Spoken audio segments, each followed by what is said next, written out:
Good afternoon. My name is Tom Nastic. I'm a public program producer here at the National Archives in Washington, D.C., and it's my pleasure to welcome you all here today to the William G. McGowan Theater, and also welcome those of you who are watching us on the National Archives YouTube channel.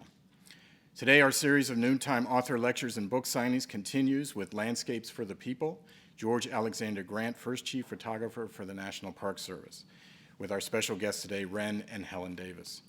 Today's lecture is one of several programs we will present in the coming months to help celebrate the 100th anniversary of the National Park Service. The story of the National Park Service is well represented in the holdings of the National Archives, in the form of textual documents, films, and photographs, including, of course, the work of today's subject, George Alexander Grant. But before we get to today's program, I would like to tell you about two upcoming programs that will take place in this theater, as well as on our YouTube channel. On Thursday, May 19th at noon, historian Joel Goldstein will be here to discuss his book, The White House Vice Presidency, The Path to Significance, Mondale to Biden. Goldstein will discuss how a constitutional office can evolve, as well as the critical role of political leadership in institutional development. And later that evening, March 19th at 7 p.m., Annette Gordon-Reed, winner of the Pulitzer Prize and National Book Award for The Hemingses of Monticello, and Peter Onuf, the Thomas Jefferson Memorial Foundation Professor of History at the University of Virginia, will be here to discuss their recent book, Most Blessed of the Patriarchs, Thomas Jefferson and the Empire of the Imagination. And book signings will follow both of those programs. To find out more about these and other programs, exhibits, and events here at the National Archives, please consult our monthly calendar of events.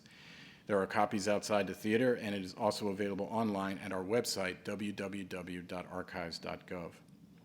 It's a pleasure to welcome Ren and Helen Davis back to the National Archives. They were here in June of 2012 to discuss their book, Our Mark on This Land, A Guide to the Legacy of the Civilian Conservation Corps in America's Parks. And we're pleased that they have traveled from their home in Atlanta to share with us their research into the largely unknown story of George Alexander Grant. Following their lecture and Q&A, they will be signing books one level up in front of the archive store. Would you please welcome Ren and Helen Davis.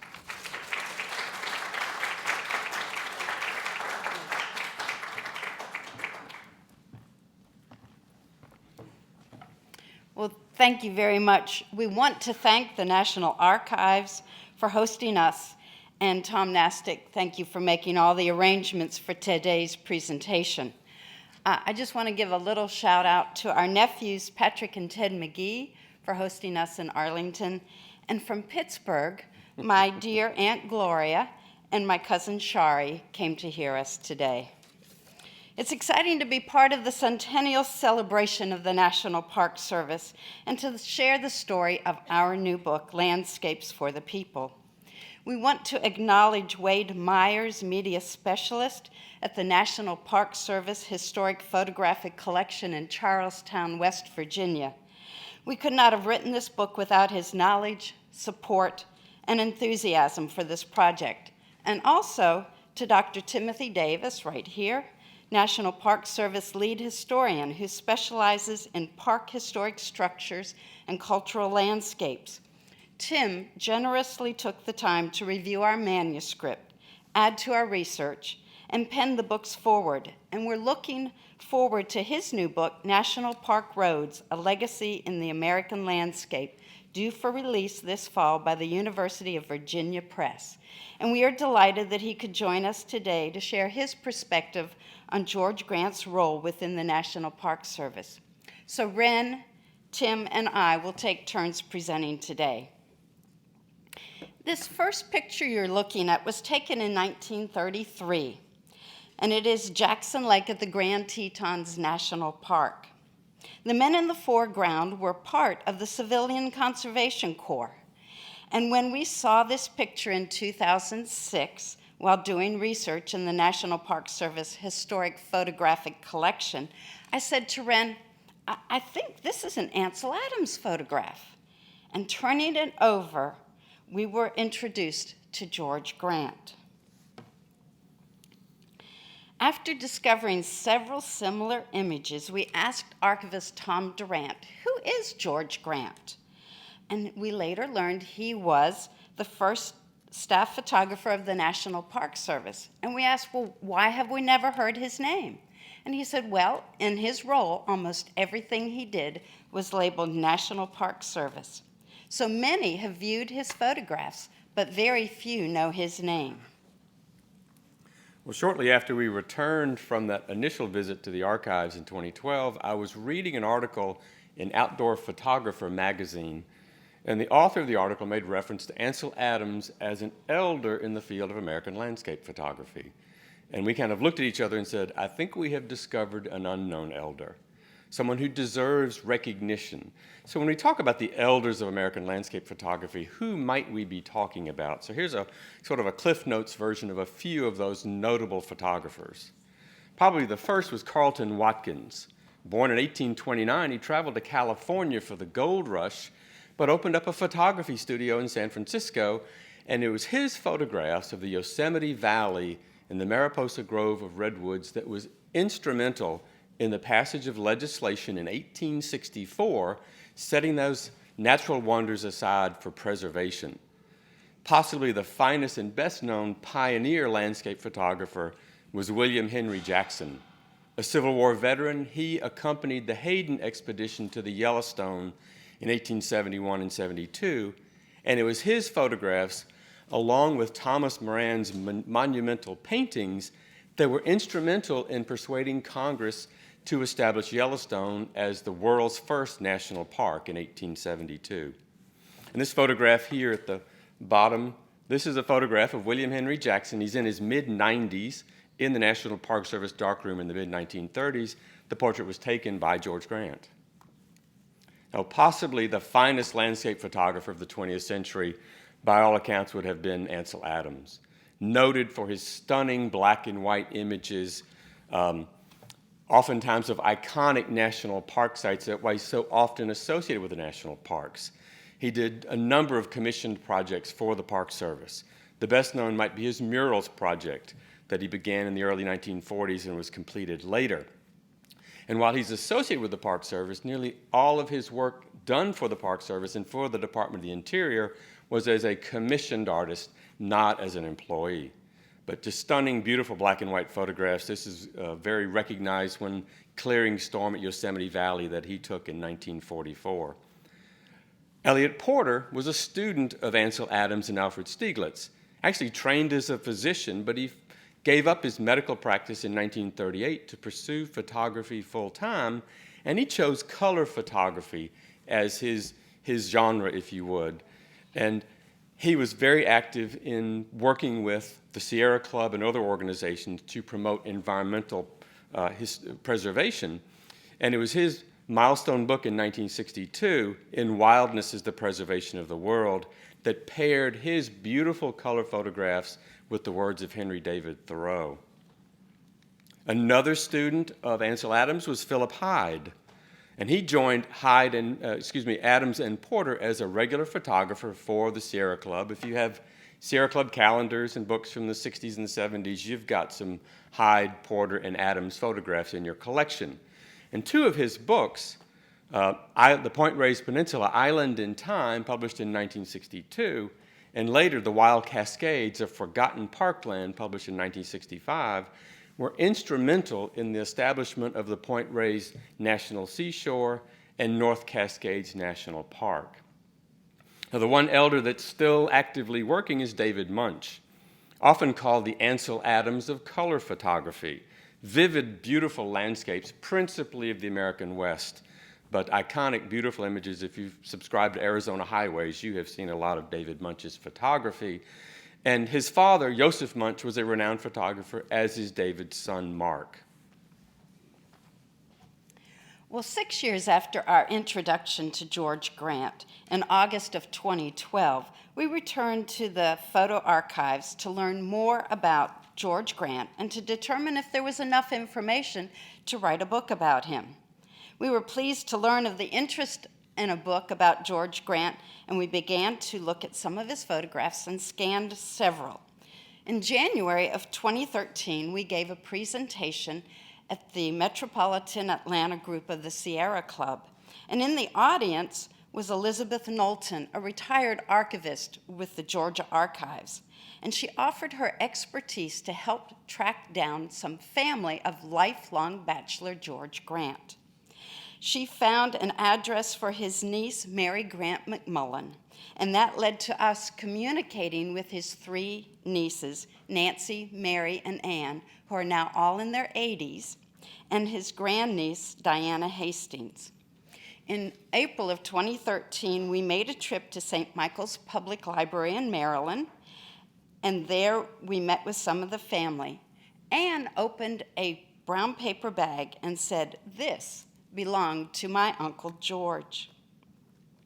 After seeing all the places that he had driven from 1929 to 1962 and reading the quote that he had inscribed at the bottom of the map, "Of all the sciences, geography finds its origins in action, and what is more adventurous action?" we knew we were ready for a grand adventure as we learned more about the life and the work of George Alexander Grant. George Grant was born in Milton, Pennsylvania in 1891, and he grew up in nearby Sunbury, Pennsylvania. He loved watching the boats on the Susquehanna River and the trains traveling the rails through town. He dreamed of experiencing faraway adventures one day. He was not an especially good student, but he was always working with his hands. And after high school, he went to work for several factories. He ended up at the Roycroft community in New York, the center of the American arts and crafts movement of the early 20th century. There, he developed his artistic eye and became a master craftsman and metalsmith. These are some objects that the family shared with us that he had made and engraved for family members. In 1917, he left Roycroft to enlist in the Army. During World War I, he was sent to Fort Russell, Wyoming, for artillery training, and he remained there till the end of the war. While there, he fell in love with the West. Returning home after the war, George worked on road crews as a supervisor and in several factories. But yearning to return to the West, George sent letters and telegrams pleading for a job at Yellowstone National Park. Finally, in 1922, a seasonal ranger's position was offered to him at a very large cut in pay. But that didn't stop George. He was excited and happily headed west. While there, Park Superintendent Horace Albright noticed the photographs he was taking.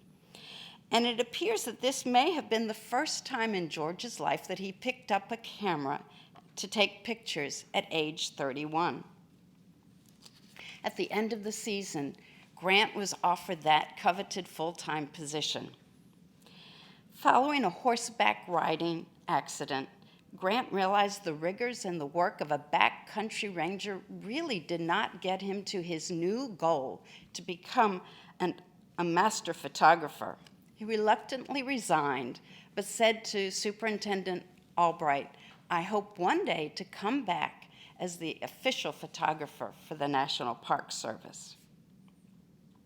Following Albright's suggestion that he get further education in photography, he took classes in New York City and upon completion accepted a photography position with Penn State from 1923 to 1927. While he was there, he kept up a 5-year correspondence with Albright, seeking to return to the Park Service.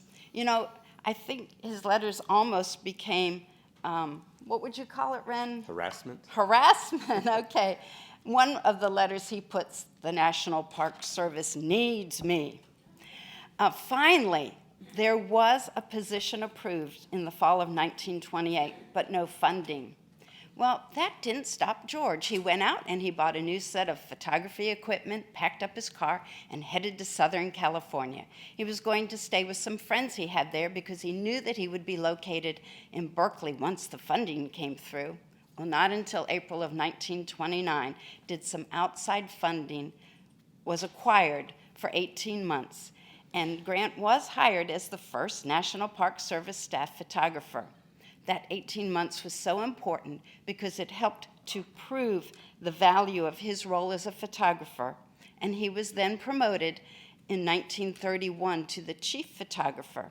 He held that position for an additional 23 years and was moved then to Washington, D.C. Grant used both the large format 8x10 camera and other equipment that Ren will share later. During his 25 years of service, he traveled over 140,000 miles to photograph more than 100 national parks, monuments, historic sites, battlefields, and other destinations that Ren will talk about later. Now, we have to remember, this is before interstates, and many of the roads he was on were dirt and gravel. At times, to reach remote locations, he traveled by horseback and on foot, but most often, he traveled in a specially outfitted panel truck, and he had a series of these panel trucks during his 25 years. He affectionately called the truck his hearse, and nightly in the back of the hearse, Grant had to process the film that was exposed that day, reload new film onto the holders. He had to carry his camping equipment, his provisions, all his camera equipment, and his chemicals, as he would be out on site for many months at a time. Well, as Helen mentioned, he was hired in April of 1929, and we know that a few months later, the nation had plunged into the depths of the Great Depression.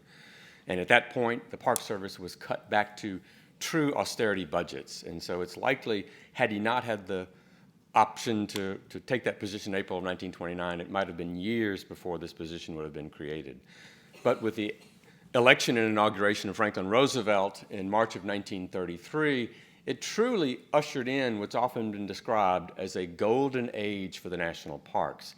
It might seem counterintuitive that the Depression would be the golden age for anything, but in fact for the parks it proved to be so for two principal initiatives that were undertaken. The first was the establishment of the Civilian Conservation Corps in March of 1933.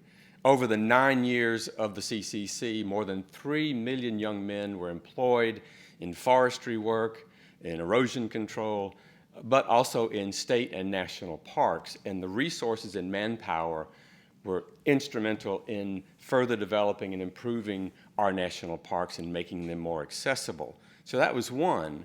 The second was in June of 1933, President Roosevelt signed an executive order that brought into the National Park Service many of the national monuments, national battlefields and military parks, national cemeteries, at the stroke of a pen, literally doubling the size of the National Park Service. So here is George Grant as the chief photographer with this dramatic expansion of the Park Service. So many, many new opportunities for him to work and to chronicle and visually document the national parks.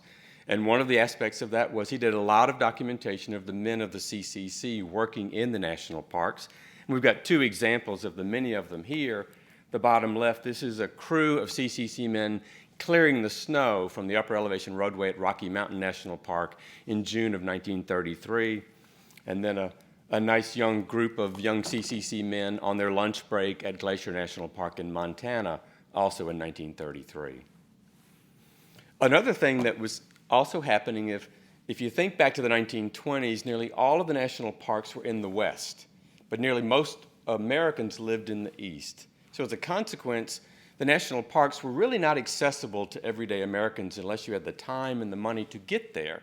So beginning in the 1920s with Stephen Mather and then Horace Albright and then with Franklin Roosevelt and others, there was a strong impetus to develop eastern national parks. So we saw coming online in that era, we saw Great Smoky Mountains National Park. We saw Shenandoah National Park. We would then see Mammoth Cave National Park and later the Everglades and the expansion of Acadia. So there was a real interest and desire to make the parks more accessible to all the people. So one of the assignments that Grant would take was to accompany teams of Park Service staff. It might be landscape architects, historians, engineers, management staff, to survey proposed and planned national parks. And these are 4 examples of places where he traveled with these survey teams. The top left, this is the newfound Gap Road, Great Smoky Mountains National Park, right there at the North Carolina-Tennessee state line, taken in 1931. That's kind of a scary road today. I cannot imagine what it was like as a dirt road in 1931. In 1934, he accompanied a team surveying the proposed Natchez Trace Parkway through Mississippi and took this photograph of the ruins of an antebellum plantation. Also on that same trip, he photographed CCC men restoring the battlefield at Vicksburg. He traveled to the Big Bend of Texas in 1936, became a national park in 1944, and then to the North Cascades of Washington State in 1937, did not become a national park until 1968. So he's laying a lot of visual groundwork for the future. Another project that he was involved with was in 1934, President Roosevelt declared that the National Parks Year. If you know much about President Roosevelt, you know he was a stamp collector.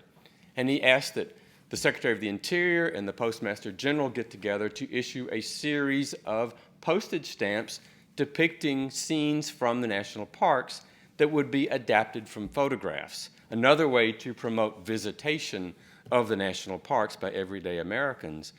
And so of those 10 images, 2 were images taken by Ansel Adams, 5 of them were by George Grant. And this is one example. You see here on the right is George Grant's photograph from Zion National Park in Utah in 1929. And then there to the left, you see the 8-cent stamp that was adapted from that photograph for the National Parks Year. And as Helen said, he received very little recognition individually for his work as a staff photographer for the Park Service. And nearly everything he ever had published, the credit line was often just National Park Service. And of the 30,000 to 40,000 images that he produced in his working career, it's been estimated that 90% of them were never published.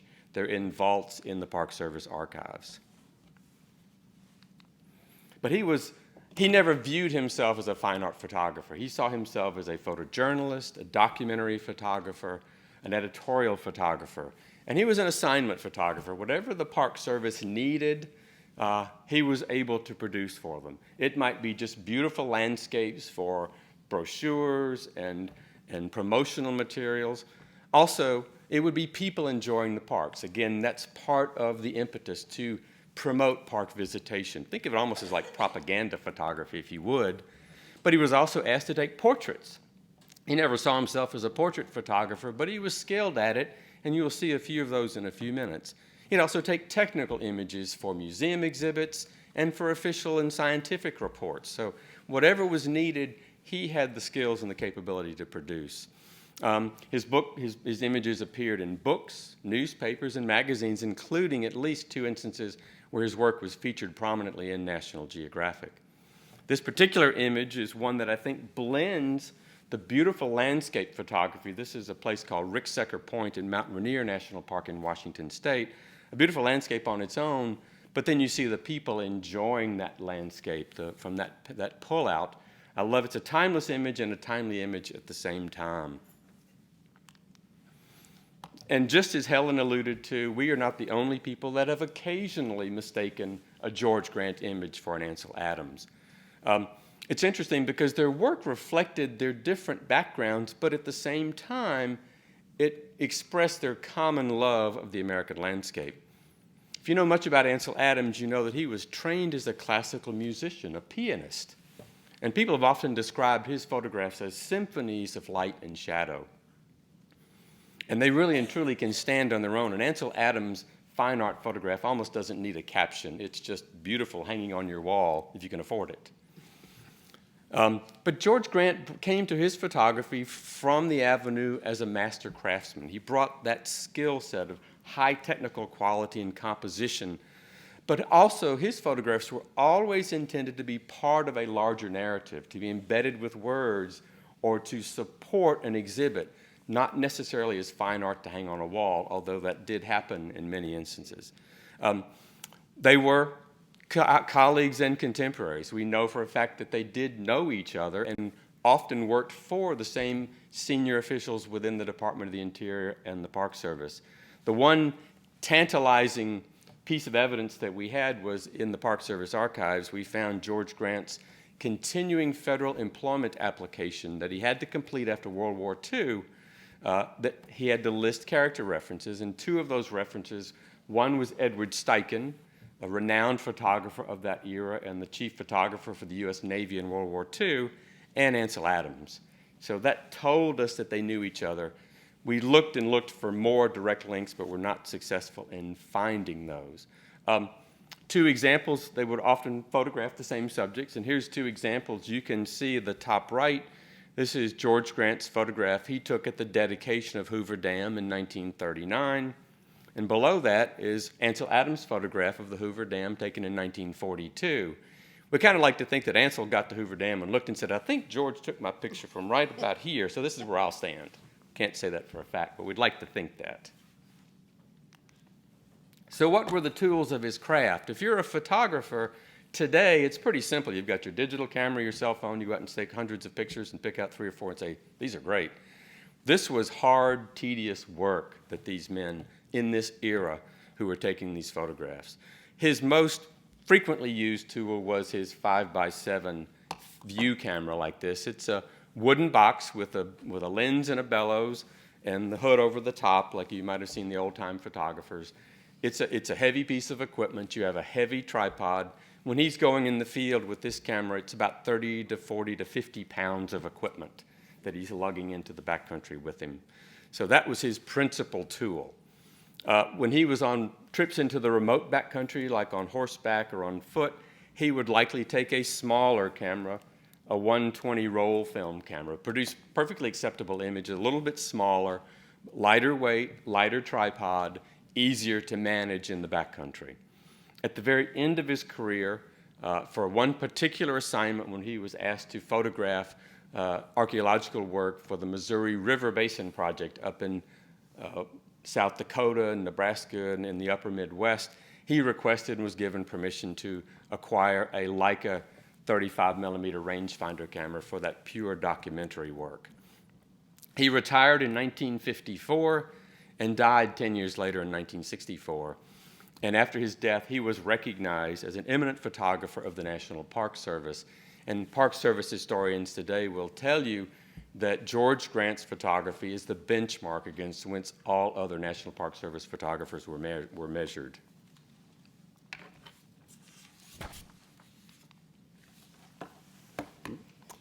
As we are now celebrating the centennial of the National Park Service, let us consider George Grant's relevance today. Grant's images are a visual symbol of the National Park Service original charter to conserve the scenery, as you see in this Rocky Mountain National Park picture in Colorado taken in 1938.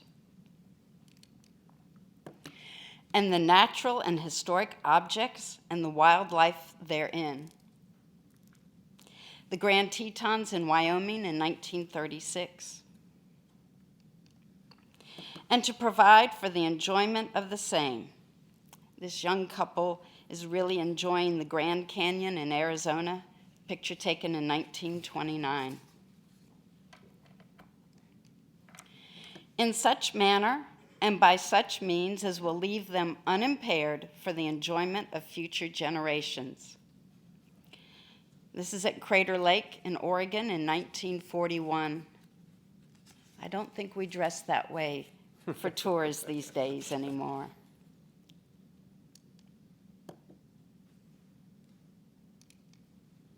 Grant's photographs still invite us to visit our wonderful national parks. These are a few of the 170 iconic black and white images that we have in Grant's that are in our book. And this was at Bryce Canyon in Utah that he took in 1929. And nearby at Capitol Reef in Utah in 1935.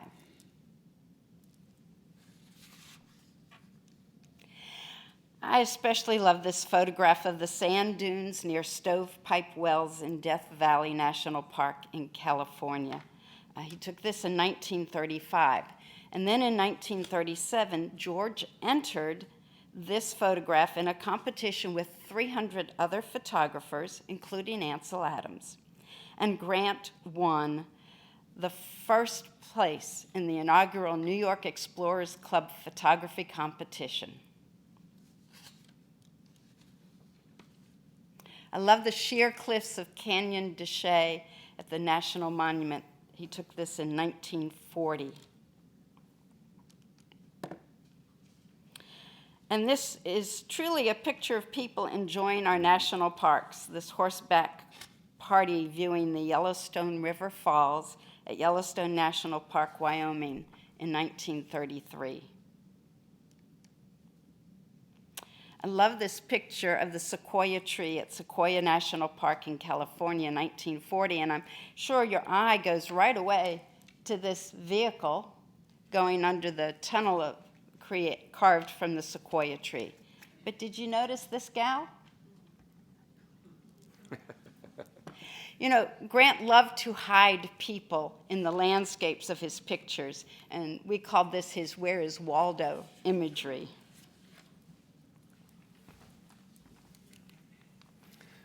He made several trips to the Olympic Peninsula, both when it was prior to becoming a national park and then after it was a national park. If you know some of the history, there was a knockdown, drag-out war between the Forest Service and the Park Service over whether to create Olympic National Park. But George made several trips, made some exquisite photographs in the Olympics. This happens to be one at the Salduck River Falls in the rainforest area of Olympic National Park. And I had the good fortune with my son to cross that bridge, or at least a successor to it, a few years ago, and take a photograph from nearly the same location. I'd like to think my picture's as good as George's, but I'm not going to brag on that. While he spent most of his field seasons in the West, and he would usually be in a field season from spring until fall, traveling in the West, he would occasionally make trips in the East Coast. He's based in Washington, D.C., so you would think that he would get assignments in the East occasionally. And in the spring of 1937, he made a trip down the East Coast, Georgia and Florida, all the way to the Dry Tortugas at the far end of the Florida Keys. And it was here we made this wonderful photograph. I love the symmetry of it, at Fort Jefferson at the Dry Tortugas in that particular trip. He was also the official photographer for the dedication of the Going to the Sun Road at Glacier National Park in Montana in July of 1933. And he took this photograph of 4,000 people at the dedication ceremony at Logan Pass, all standing together singing America the Beautiful. I can't think of a more appropriate location to sing America the Beautiful than right there. But just an exquisite setting for that ceremony. Now, this particular image at Ohanapecosh Campground at Mount Rainier National Park in Washington State, if you've ever been camping in a state park or a national park, this is a very familiar image we have all enjoyed, sitting around the picnic table, enjoying maybe meeting new people or sharing lunch and sharing stories and experiences. You can see your other campers have got their laundry on the line. I mean, we've all probably done that. There's your tent, your automobile. It's just an iconic campground shot. But it also tells a different story sort of underneath that picture. This photograph was taken in August of 1941, and I look at that picture, I look at the people, and I realize it's 4 months before Pearl Harbor. And I see this photograph as really and truly a last summer of innocence before World War II. That's another message that it communicates to me. I mentioned that he would take portraits, and here are a few examples. A wonderful regal portrait of Bird Rattler, a chief of the Blackfoot Nation. He photographed him at the dedication of the Going to the Sun Road in 1933. At the top right, this is Adam Keith, a grizzled old cowboy and a backcountry ranger at Grand Teton in 1930. I'm old enough to remember Gabby Hayes. Some of you in the audience might remember Gabby Hayes, the movie and TV actor. I believe Adam Keith was the model for Gabby Hayes. This is the official portrait of Horace Albright when he was the director of the Park Service in 1933. And Horace Albright told many people that this photograph by George Grant was the best picture anyone ever took of him. And then this wonderful environmental portrait of Emmett Harrison, a Navajo, that he took at Mesa Verde National Park in 1929. So what about here in the East? What about right where we are here today? You've seen a lot of pictures of the West, and we've explained that George spent most of his time in the West, but he did take some pictures here. One of the assignments he was asked to come east for was to photograph the dedication of the Memorial House at George Washington Birthplace National Monument in Virginia. And here is the photograph, the group portrait of the participants in that dedication in May of 1932. And then another photograph of the home and the boxwood gardens that same day. Those boxwood gardens have grown up quite a bit since 1932. We were there back in September. Surprisingly enough, in the Park Service archives, we were able to locate 2 photographs by George Grant of Shenandoah National Park. I scratch my head and go, he's an hour or 2 away from it. Why only 2 pictures? But we can't reach back in time and solve that question. But these are 2 of the images. The top left, this is Park Superintendent James Lassiter with George Pollock, who was the owner of Skyland. And he took this picture in 1936. And then the lower image, you can see Skyland over here in the corner of the photograph, taken from up on the hills nearby, maybe close to the Appalachian Trail, where my nephew just thru-hiked it last year. He did some Civil War battlefield photography. Here's a photograph from Fredericksburg in Spotsylvania, near Chancellorsville, the site where the wounding of Stonewall Jackson. And then down you see in 1942 this photograph from the Chambersburg Pike entrance of Gettysburg National Military Park. Interestingly enough, the Park Service historians have told us that they think George took many more photographs of the Civil War battlefields and Revolutionary War battlefields in the East, but those photographs have been lost. So they're hiding someplace in a warehouse, possibly. And then this marvelous photograph taken just a few blocks from right here, probably from the top of the Washington Monument. George took this photograph of the National Mall during World War II in 1943, and you can clearly see it is lined with temporary war buildings. So it's a very different image than you might see today, but that's what it looked like in 1943. So really and truly, that is this photograph by George, the tracks in the sand, is emblematic of our effort in our journey to discover who was George Grant and learn about his life and his photography. And I love this quote. He was asked to speak to the first Chief Naturalist Conference for the National Park Service in November 1929. And he said, "You have pictures almost anywhere you look. If you haven't already adopted photography as a hobby, it is because there must be a screw loose somewhere." So he did have a good sense of humor. So what I'm going to do is I'm going to invite Tim to come up and share his perspective on George Grant and his role in the Park Service. So give us just a moment to flip through this, and we'll go.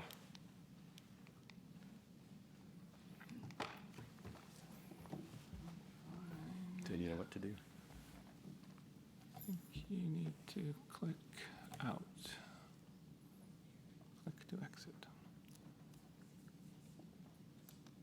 I need to get you out. Do we have any technical people here? Where's your modem thing? Can you get up there too? I'm sorry? We, Hit escape. we would if we saw escape. Do we have a, oh, here's a keyboard. Sorry.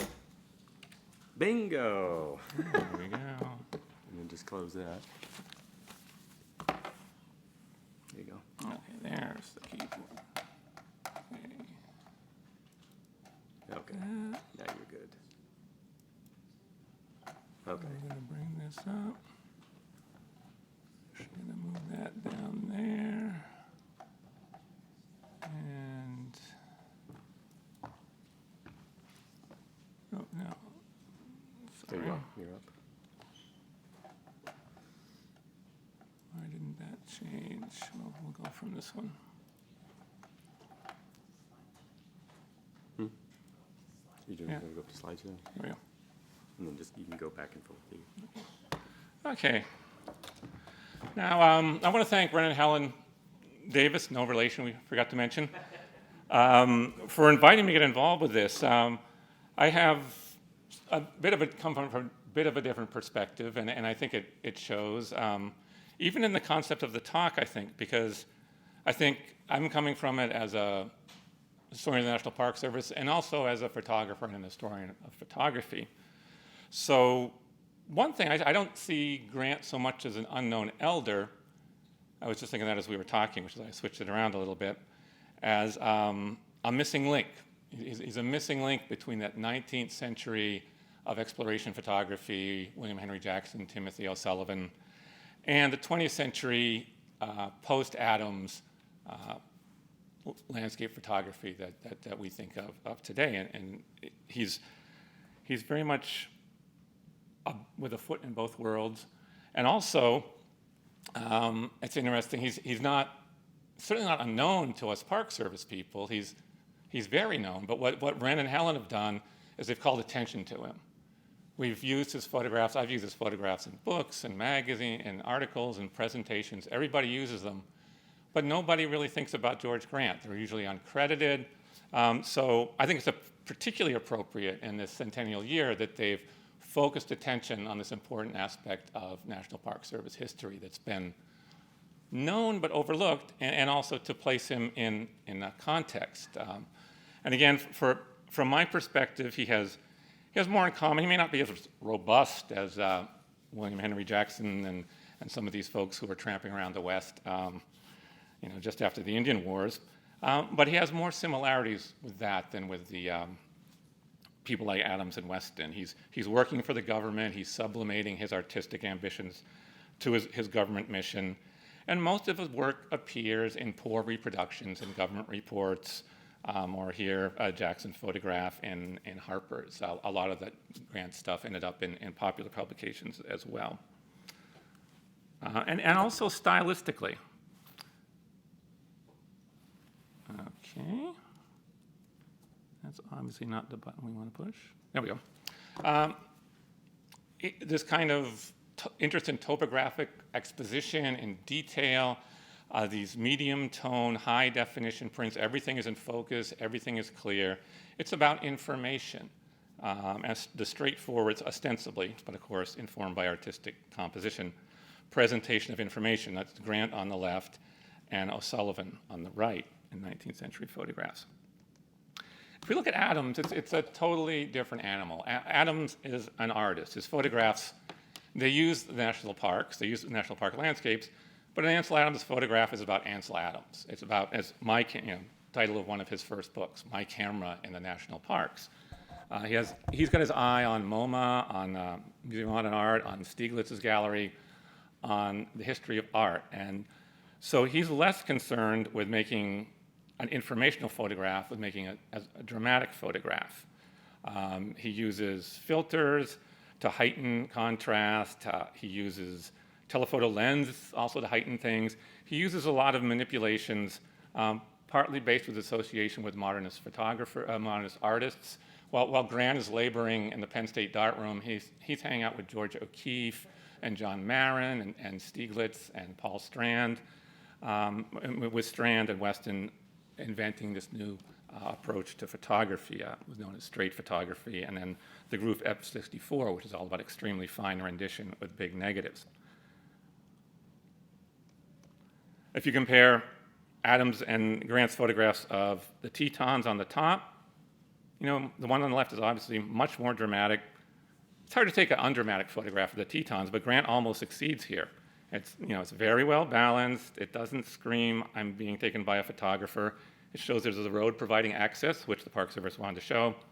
On the bottom, you see O'Sullivan, then Grant, then Adams photographs of Cliff Canyon de Chelly.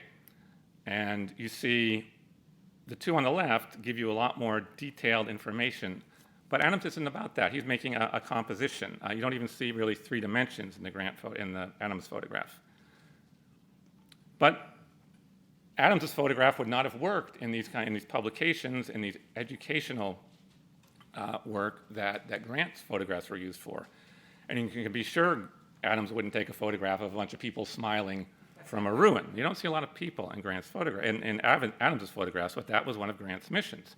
He was hired, as I mentioned, initially by the education department, but the NPS was trying to demonstrate, remember they're new, this is the 20s, what they were doing, what they had of value to the American public, what they were giving as value to the Congress who was giving them money, pleading for more money, showing that they were moving from recreation, they weren't just America's playground, but they were a serious educational, they were valued for more reasons than that, and that they were conducting all sorts of improvements. This is the progressive era. They're documenting, as many park departments and social agencies did, they're documenting how they're using government funds wisely and efficiently to achieve good results.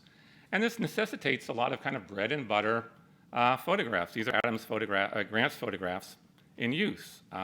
Again, the education department, visual education, trying to show, to reach the public through photographs. It's not exciting work, but that's what was paying Grant. Grant was being paid by this grant, was actually, I think, the Rockefeller Foundation to the NPS Education Division. And the Park Service, Albright was a huge fan of Grant, and they were using that money to get Grant around. The same thing with the CCC and Works Projects Administration photographs. Park Service, as today, was always strapped for funds. There's not a lot of fund for photography for promotional or artistic purposes, so they would have him piggyback his promotional and artistic photographs on these work trips to where there was money to document CCC activities. And then they talked about how he did this, both the crews and the work that they produced. And most of all, we focused mostly on his landscape photographs, but what they really wanted was pictures of people enjoying the parks. The parks are being used by the public, therefore Congress should appropriate money for them. Now, his initial photographs were kind of these he was a guy at Yellowstone who could grab a camera and use it, and he was not that sophisticated when he started.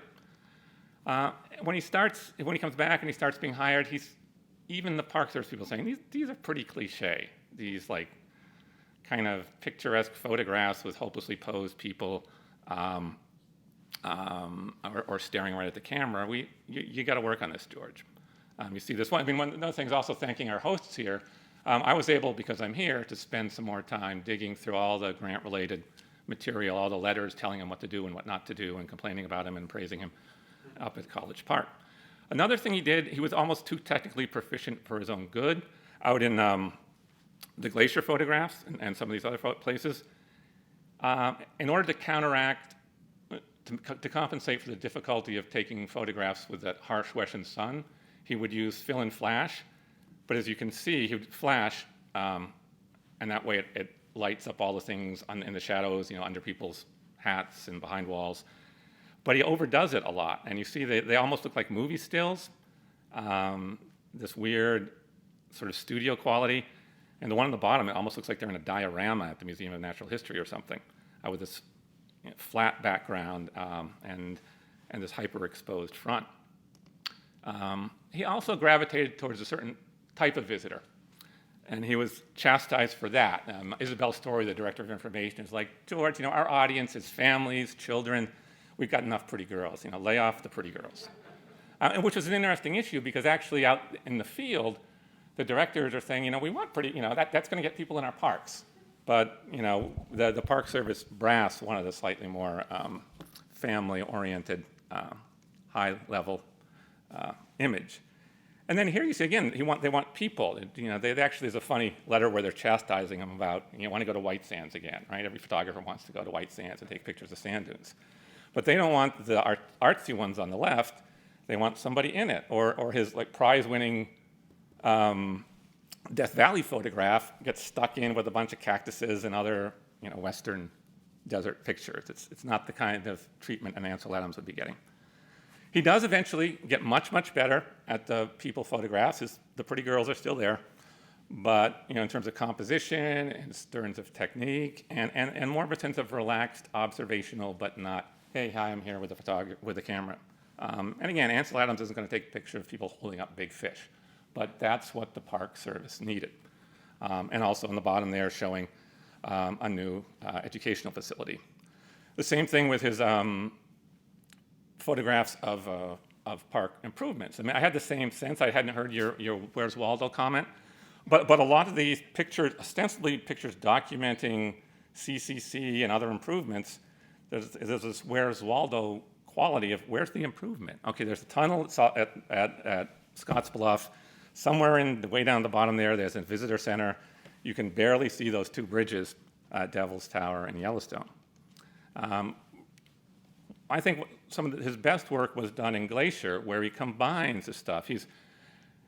One of the things, his landscape photographs, a lot of his photographs with the passage of time have become both more appealing and more inscrutable. You don't realize the extent to which they are really presenting a Park Service agenda. They're beautiful pictures, but they're promoting what the NPS is trying to achieve. Again, obviously they're celebrating the Going to Sun Road, this great achievement, but they're also showing how they can effectively marshal and contain thousands of people in this national landscape, and how the road and the backcountry trail opportunities are balanced in the park. Because by the mid-30s, there's a lot of criticism that the Park Service is overdeveloping the parks.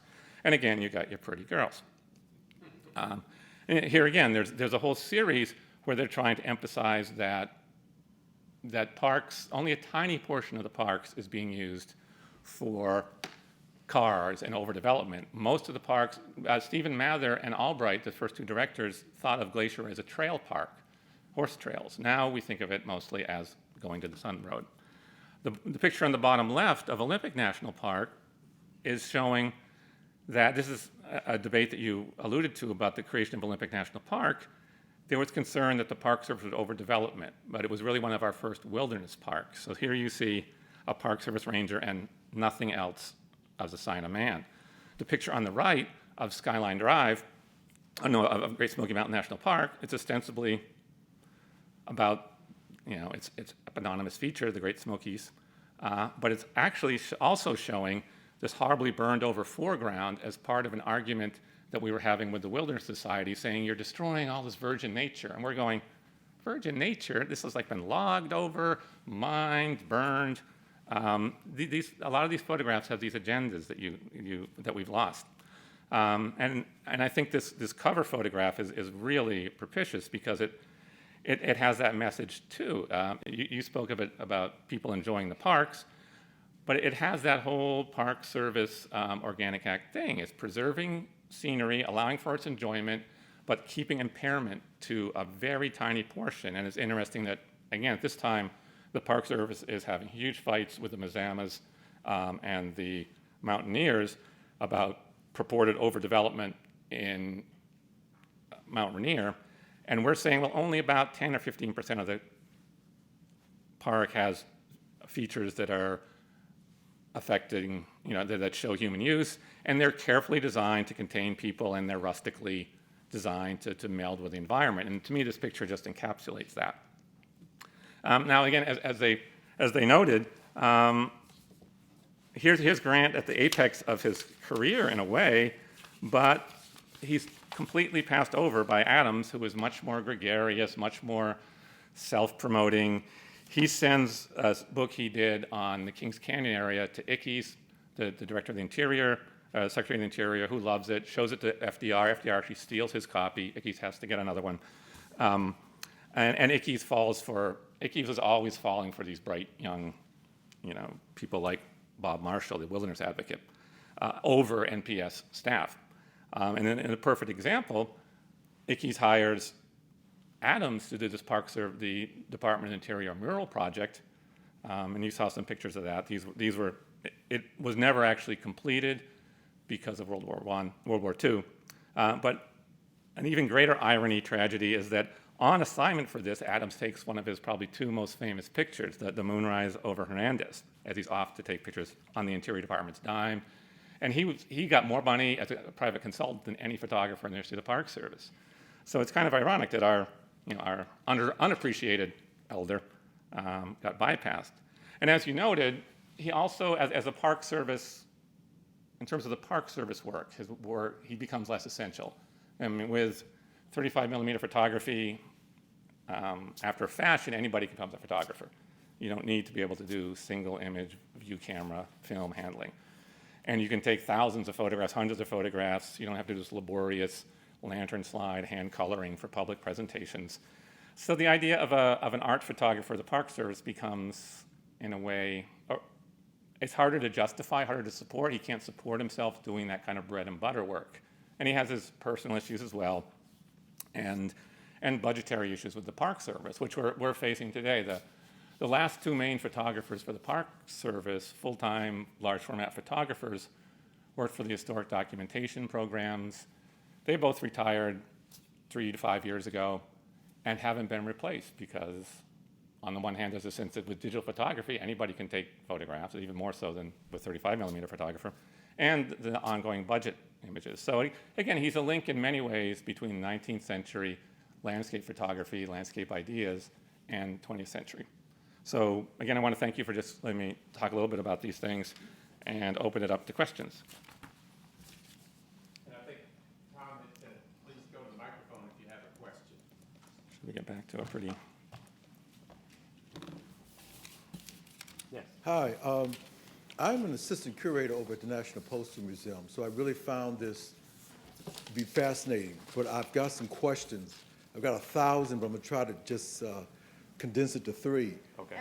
You mentioned earlier that the Park Service photographers or guys taking pictures were also credited with helping to establish parks, national parks.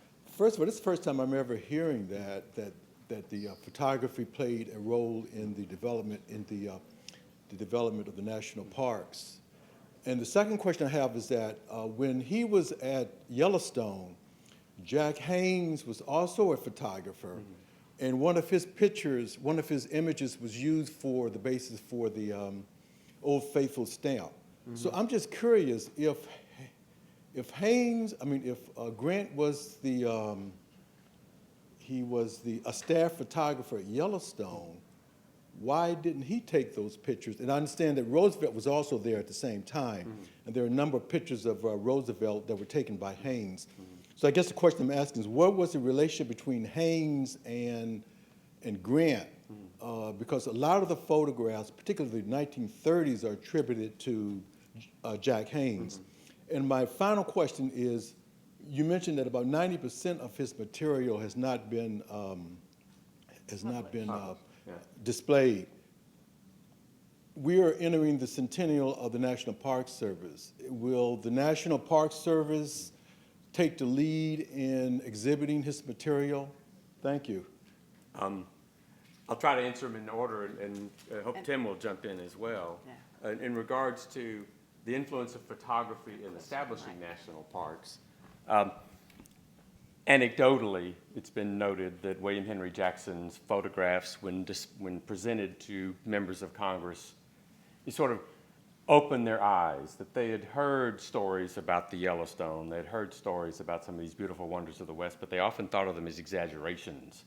But photography brought reality to these images and these mental images. So I think they were instrumental in solidifying the need to preserve those landscapes. And I think the work of like Jackson or Philip Hyde and others, they were able to produce images that provided public support for the creation of these parks. Not necessarily that their photographs in and of themselves did it, but it helped to build a groundswell of public support on behalf of national parks. I don't know if Tim want to add anything to that. Yeah, that's true. I think there was a time when people were exaggerating the influence of Jackson on Yellowstone and Carlton Watkins on Yosemite, and also Thomas Moran's paintings on formation of Yellowstone, and underestimating the Northern Pacific Railroad's influence. But they certainly did have an influence, and at that time, probably more conspicuously so. In the 20th century, there's two things going on. What I was talking about just demonstrating in general terms that instead of sort of eclectic collection of elite diversions, there's a park system for the American people being heavily used by middle-class Americans. Because before that, the parks had been considered elite retreats that nobody could get to. And the automobile had a huge amount to do with that. And as you know, in a lot of the photographs Grant's photographs, they're more almost like planning documents for the NPS, the ones that some of the ones he was showing, like the pictures of Newfound Gap Road and this, that, and the other thing for Natchez Trace. And you mentioned Jack Haynes as an example. I know in the documents we've seen that when George left Yellowstone in 1922, when he was a budding photographer, he sought to get a job in the studio of Ansel Curtis in Seattle and was not successful. But Ansel Curtis is sort of the photographer from Mount Rainier.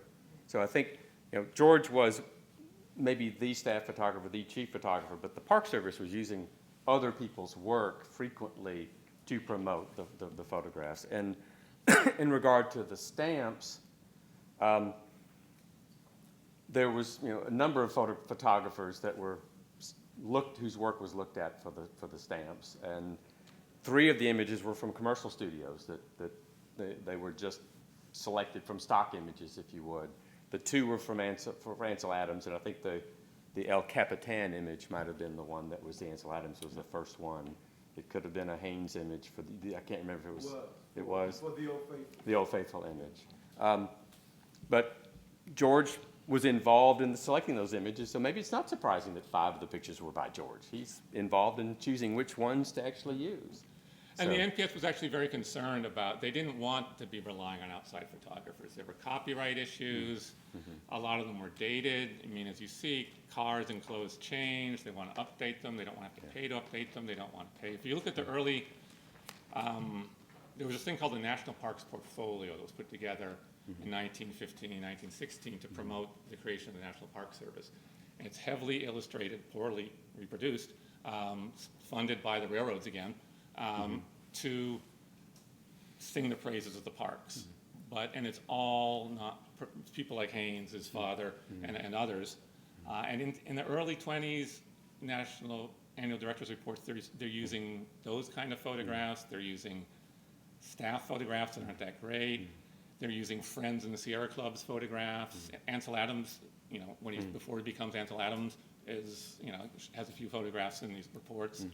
And they don't want to do it. They want to avoid the copyright issues. They want more freedom. They want more flexibility. And the Park Service also, Mather was very into developing his own corpus of educators, landscape architects, engineers, and photographers. So the Park Service wanted to have all this in-house capability. Yeah, we'll go back and forth. In the last couple of days in the Washington Post, they ran an article preparing us for corporate naming rights in the national parks. Independent of what the funding realities are today, and considering the susceptibility of the American people for jingles and advertising and corporate names, is there any way to head this off, to get the NPS to reject the idea of corporate naming? That's your question. No comment. That's way above my pay grade. I would tend to concur with your concern. Let me put it that way. Who would want to celebrate the Taco Bell Liberty Bell? It's a perfect synergy. I have a question. We've seen, well, first off, let me thank you for bringing to our attention, this wonderful photographer. Thank you. We've seen a diversity of landscapes here, the Glacier National Park, Mount Rainier, lots of mountains west. Did Grant ever go underground? You mentioned Mammoth Cave, Carlsbad, of course, a national park. Did he ever try to photograph caves? Yes. You'll see him if you look at the book, and we couldn't put them all in the slideshow, but he did some marvelous photographs of Carlsbad Caverns. Clearly was skilled at the lighting for the features underground. Photographed in Mammoth Cave, he photographed in Oregon caves. So he was underground. Yes. All right, so he's better than Adams, who just gave up caves. He did. I don't Adams know. did a few, but also Grant was a really nice, unassuming. He was a guy. He was extremely generous to. There were actually some junior photographers. One reason he didn't photograph much in the East is because someone was doing that, and there was actually someone in Yosemite who was doing photography there. Yeah. But in view of the cave photographs, I actually found he's getting information from a local cave photographer. I mean, he's like, I don't know how to do this, and he actually went out and found. He gets all this information, and they're kind of like fretting about the technical bit of it and the cost of it. But he was he did do that, and it was a great example, I thought, of him being not this egotistical artist, but like asking for help. Yeah. and produce very nice work. Thanks. Any other questions? We're out of time. Out of time? Thank you all so much for being here. If you have other questions, we will be upstairs. Thank you. Thank you.